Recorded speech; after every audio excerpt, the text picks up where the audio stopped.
तुमच्यासारखा एखादा शेतकरी म्हणतो की बाबा मी 10 वर्षापासून नांगरलं नाही, तर कदाचित काही लोकांना ते पण पसनी पडत नाही. प्रश्न नाही. आता सध्या म्हणलं गावात म्हणतात याच्या इतका आळशी माणूस कोणीच नाही.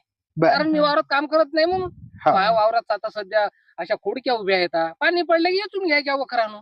बरोबर आहे. ते म्हणतात लोक म्हणतात हे आळशी माणूस आहे म्हणतात, याच्यासारखा आळशीच माणूस नाही. पण त्याच्यापेक्षा उत्पन्न मला कमी नाही. राईट. म्हणजे आता शेतातून आपल्याला काय पाहिजे? काळी फक्त क्षार जमीन पाहिजे का उत्पादन पाहिजे?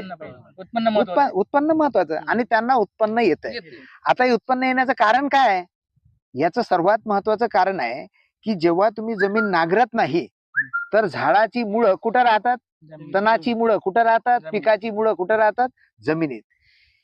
ज्याला ऑर्गॅनिक कार्बन आपण म्हणतोय तर तो अशा काळ्या कचऱ्यामध्ये राहतोय, मुळामध्ये असतोय, जैविक स्वरूपात असतोय, जीवाणूच्या किंवा या झाडा पाला पाचोळ्याच्या. ते सगळं जमिनीत राहून राहिलं, म्हणजे ती जमिनीला पकडून पण ठेवतं, जमिनीची सुपीकता त्यांच्या वाढून राहिली. म्हणजे